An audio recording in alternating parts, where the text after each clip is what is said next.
Welcome back. Today we're looking at a video script from Solace Fox. It's finally happening. It argues that our anxiety is what's blocking the progress we're waiting for. All right, let's just get right into the edit. Let's do it. So, looking at the big picture, the core message here is really compelling. This whole tension between effort and surrender. But I think the architecture, the way it's built, is creating a bit of drag. Right now, the script is running on this circular structure of reassurance. Yes, the loop. The loop! And I worry it risks losing the audience maybe halfway through. I noticed that too. It feels very almost hypnotic, like we hit that stop forcing idea and then just kind of orbit around it for 3 pages without landing anywhere new. Exactly. It's like a warm bath. It feels great at first, but, eventually the water gets cold and you want to get out. Ha, yeah. The script just keeps looping the same concept. Stop forcing, start receiving, but with different skin. You've got the machine metaphor, the garden, the email checking. Right. And while it's soothing, it kills the narrative momentum. The middle feels really static because it's just restating the premise instead of, deepening the complexity or raising the stakes. It's like a song that's all chorus and no verse. And for the listener, this is I'm guessing they're pretty anxious and want a solution. Right. That repetition might actually make them more anxious because they feel like they aren't getting the how-to. Precisely. The goal is to keep them watching, not lull them into an app. So my main suggestion here is to shift from this reminder loop to a more linear diagnosis to cure trajectory. Okay. We need to take all these cool metaphors, the machine, the garden, the water, and line them up into a journey that actually goes somewhere from A to B. Okay. I like that. Straighten out the line. So where would you start? Because that garden versus machine metaphor, it's really strong, but it pops up kind of in the middle. That's the key. I would move that entire framework right to the very beginning. Oh, interesting. Use it as the lens for the whole piece. Just open with it. You've been treating your life like a machine, but your life is a garden. Boom. That sets the stage right away. That creates a container for everything else. I like that. So then, what do you do with the middle? If you strip out all the repetition, you've got a hole to fill. You fill it with progression. I'd structure that middle part into 3 really distinct phases, just to create that sense of movement. Okay. So, phase 1. The symptom. That's where Solace describes that death grip feeling on the water, the anxiety of the doing. Right, the feeling itself. Then, phase 2, the mechanism. Explain the lag between action and outcome. Why does it happen? And then phase 3 is the shift, that specific transition from doing to just being available. That makes so much sense. So the listener feels like they're walking through a realization. Yes. Instead of just standing in a room, hearing the same thing over and over, it turns it from a meditation into an argument. Turning a meditation into an argument. That's it. That is exactly what we want. Because this isn't just about calming them down, it's about changing their mind. Speaking of changing minds, I want to talk about the person whose mind we're trying to change. Okay. Based on the language, grinding, results, email checking, this is for a high achiever, a type A person who is actively freaking out. The person who thinks if they stop rowing for 1 second, the whole boat sinks. Exactly. And that brings me to a major friction point. The distinction the script draws between giving up and being available, it's just a little too abstract right now. Too philosophical. Yeah, it needs stronger, more concrete definitions if it's going to stand up to a skeptical audience like that. You think they'll just hear be lazy? 100%.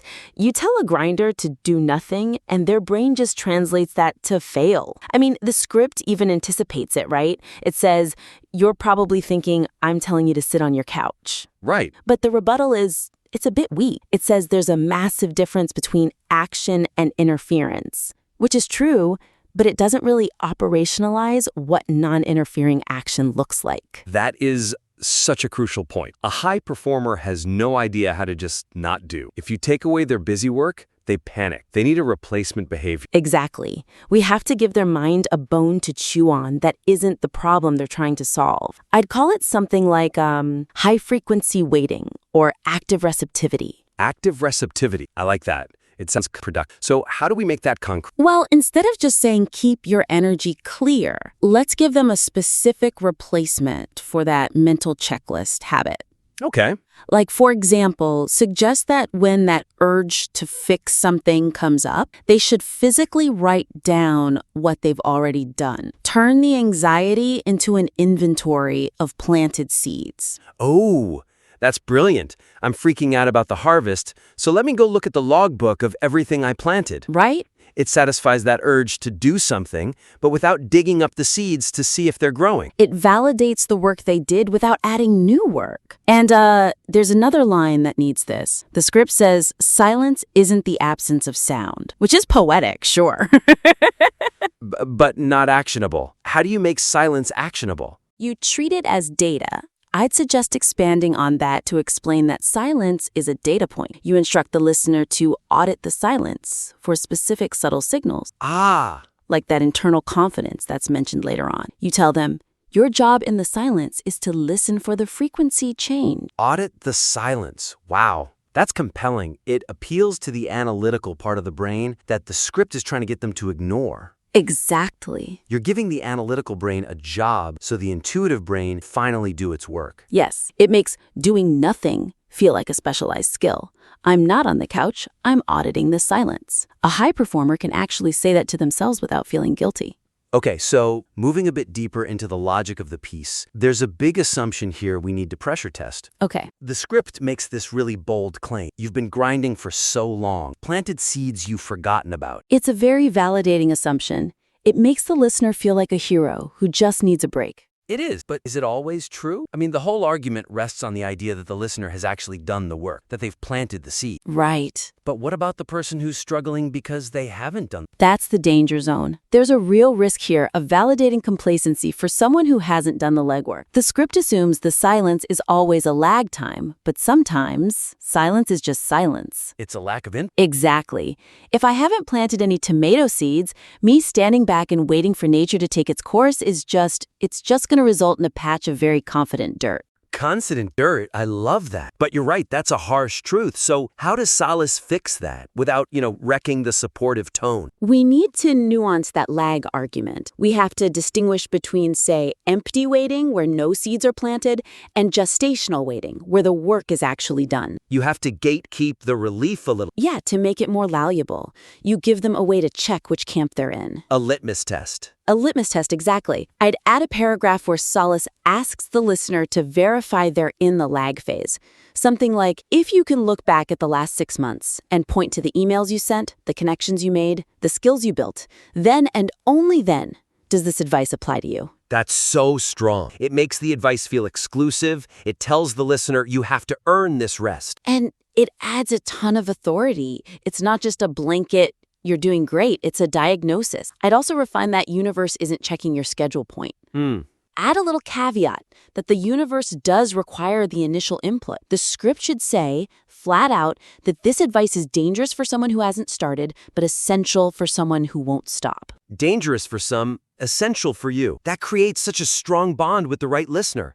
They want to be the person this is essential for. Exactly. And once they've passed that test, once they know they've earned the right to wait, what are they even looking for? Well, that brings us perfectly to the proof section. There's this part near the end about internal shifts, feeling calm where you used to feel panicked. Yeah. I think this is the hidden gem of the whole piece, but right now, it's totally buried. What makes you feel like it's buried? Well, look at how it's framed. The script treats these internal shifts like situations that used to devastate you now barely register. It treats them like a bonus round. Aha. Right. It's saying the external results of the main event and this inner peace is just the cherry on top. But for a high performer who is drowning in anxiety, that emotional regulation is the breakthrough they're looking for. I see what you mean. They think they want the promotion, but what they really, really want is to stop feeling like they're dying while they wait for it. Exactly. The script buries the lead. My advice is to elevate this whole internal proof idea from a side effect to the primary evidence that the breakthrough is happening. So how would you do that structurally?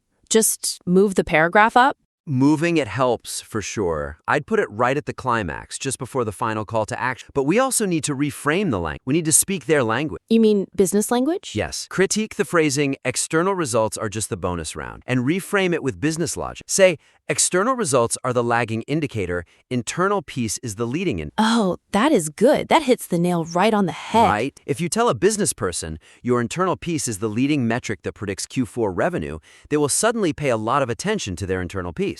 If you tell them it's a spiritual bonus, they might just ignore it. You have to sell the peace as a productivity. That is a really smart pivot. It validates the internal work as being productive. It turns the feeling of calm into a KPI. Exact. And that brings us to the very end of the script. How do we leave them? Right now, the ending is, it's already happening, you just haven't noticed. It's nice, but maybe a little soft. It just dissolves into this vague reassurance. The weakness is that it's comforting, but it's passive. It doesn't give the listener a carry-out thought they can use the next time they feel that urge to refresh their email. It's a lullaby when we need a command. We need to send them back out with a weapon. Yes. So sharpen the ending into a challenge. So instead of don't worry, we're saying what? We're saying let go, but actively. Instead of stop refreshing your email, maybe suggest a trust challenge. The next time that anxiety hits, the listener says a specific mantra or does a specific physical action. Like physicalizing the philosophy. Yes,